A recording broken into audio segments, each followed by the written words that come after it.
안녕하십니까. 세상을 거주는 남자 이상훈입니다. 이 시간에는 미국과 일본의 반도체 협력 강화에 대한 주제로 말씀드리겠습니다. 며칠 전 의미 있는 반도체 분야 M&A가 있었습니다. 바로 글로벌 파운드리 업계 3위로 불리는 미국의 글로벌 파운드리와 일본 소재기업 토판 사이에 중요한 계약이 있었는데요. 바로 토판이 미국 버몬트주에 위치한 글로벌 파운드리의 포토마스크 생산 설비와 설계 자산 등을 인수하기로 한 것입니다. 그러니까 미국의 파운드리 업체 글로벌 파운드리가 포토마스크 사업부를 일본 소재기업 토판에 넘긴다는 게 핵심입니다. 이게 왜 의미 있느냐 하면요. 바로 글로벌 파운드리는 미국 업체고 토판은 일본 기업이라는 점 때문입니다. 반도체 분야에서 미국과 일본의 연합이 더욱 강화되고 있다는 의미로 볼 수 있을 것 같습니다. 일본의 우리나라에 대한 반도체 소재 수출 규제가 미래 산업으로 통하는 반도체에 대한 우리나라의 도약을 자시하지 않겠다는 일종의 기술 패권 견제 성격이 있고, 이는 바로 일본의 아베와 미국의 트럼프의 암묵적 공감이 있었다는 것을 의미합니다. 그런 맥락에서 보면 이번 M&A도 시사하는 바가 적지 않다는 생각입니다.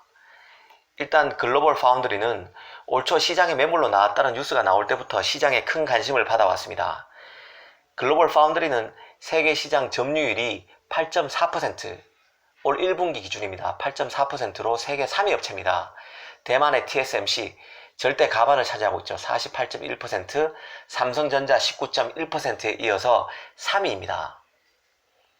그러니까 글로벌 파운드리 매각 결과에 따라서 파운드리 업계에 지각 변동이 일어날 수 있기 때문에 사실 글로벌 파운드리 M&A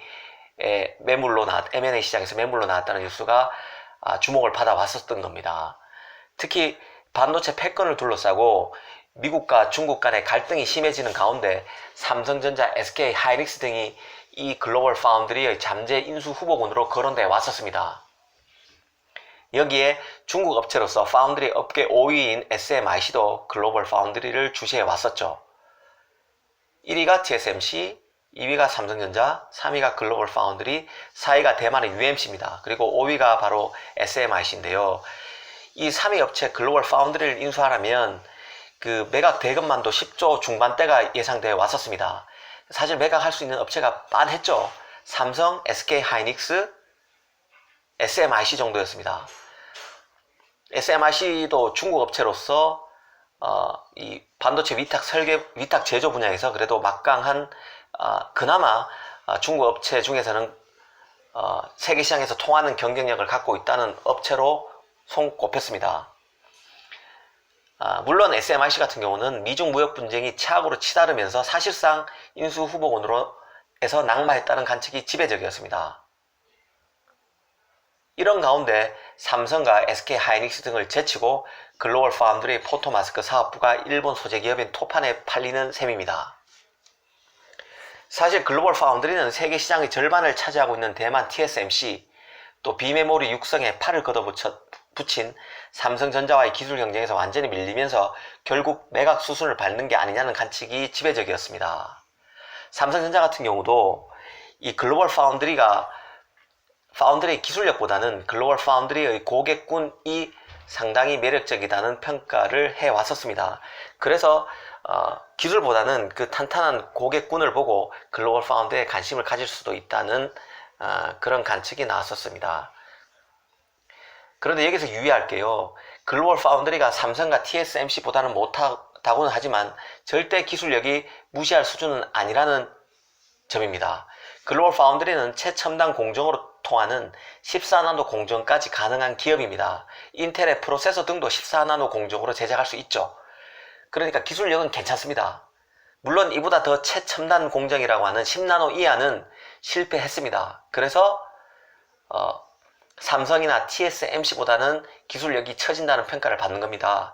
그래도 업계 3위인 무시 못할 기술력, 그리고 미국 업체 중심의 탄탄한 고객군 때문에 한국 기업들도 군침을 흘릴 수 있다는 말이 있었습니다.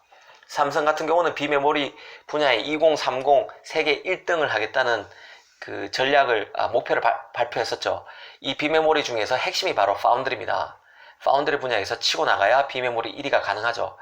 지금 SK 하이닉스 같은 경우도 비메모리 쪽은 그 유명무실할 정도로 지금 존재감이 없습니다. 그런데 글로벌 파운드리를 먹게 되면 아무래도 순식간에 치고 올라갈 수 있기 때문에 하이닉스도 글로벌 파운드리에 대한 관심이 있을 거라는 관측이 많았습니다. 하지만 결국 일본 기업에 팔리게 되는 거죠. 물론 기업 전체가 팔리는 건 아닙니다.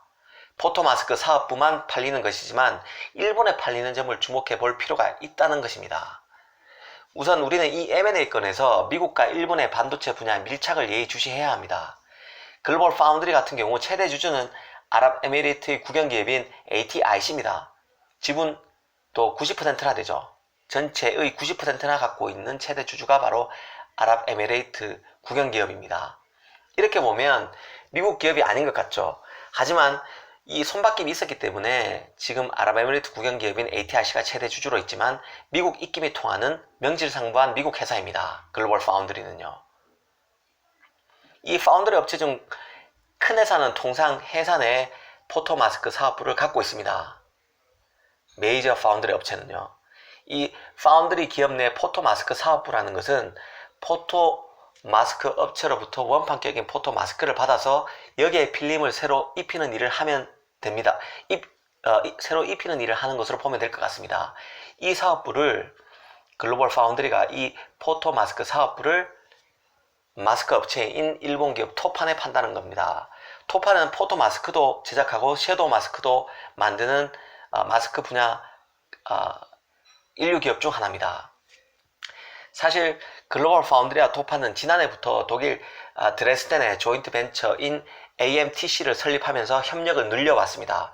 이번에 토판이 인수하는 글로벌 파운드리 생산 설비는 미국 텍사스주에 위치한 토판의 생산 시설과 그 다음에 AMTC 등으로 이전하게 됩니다. 그래서 토판은 미국과 유럽 내 생산 능력을 키워서 시장 점유율을 확대 나간다는 계획입니다. 지금 상황에서는 글로벌 파운드리가 포토 마스크 사업부 외에 다른 사업부도 매각에 나설지 그러지 않을지는 확실하지 않습니다. 사실 글로벌 파운드리가 올 초에 매물로 나왔다는 뉴스도 그간 루머에 가까운 것이었습니다. 왜냐하면요, M&A 시장에서 특정 기업이 매물로 나왔는지 여부는 M&A 계약이 실제 성사되기까지는 확인이 어렵습니다. 아무도 확인을 안 해주기 때문에 그렇죠. 이번 건으로 확인이 된 것은 글로벌 파운드리의 일부 사업부가 매물로 나왔고 이번 M&A로 일본과 미국의 반도체 협력이 강화되고 있다는 세간의 관측이 다시 한번 확인된 정도입니다. 지난 7월에도요, 세계 1위 반도체 장비 업체인 미국의 어플라이드 머티리얼스가 일본의 뛰어난 장비 회사 고쿠사이 일렉트릭을 인수했었습니다. 인수 금액만 2,500억엔, 하나로는 약 2조 6,700억 원에 달했습니다. 이 어플라이드 머티리얼스의 고쿠사이 인수, 그리고 일본 정부의 한국에 대한 반도체 소재 수출 규제, 미국의 글로벌 파운드리의 포토마스크 사업부에 대한 일본 토판의 인수 등 일련의 사태 흐름을 보면요, 한국의 메모리 반도체에 밀린 2위 그룹이라 할 미국과 일본의 밀착이 아주 강화되고 있다는 겁니다. 그리고 이런 움직임이 예사로 보이지 않습니다. 이번 M&A 대상이 된 포토마스크의 경우도 일본이 한국을 화이트리스트에서 제외하면서 수출 통제 대상이 된 반도체 필수 원재료입니다. 일본의 부품 소재 수출 규제로 국내 반도체 산업이 난간에 부딪힌 상황에서 일본은 미국과의 반도체 연합을 통해서 부품 소재 산업을 한층 강화한다고 볼 만한 정황입니다. 메모리에서는 삼성에 뒤진 미국과 일본이지만 메모리를 만드는 데 필요한 소재, 부품, 장비는 모두 일본, 미국, 유럽산입니다. 한국이 왕따가 되는 신세가 돼서는 안 되는데 안보 분야에서 트럼프와 아베의 밀착, 문 대통령의 고립무원이 경제 쪽에서도 우리의 핵심 품목이라 할 반도체 쪽에서 재현되는 것 같아 불안합니다. 부품 소재 국산화도 이런 구도에서는 백일몽밖에 되지 않습니다.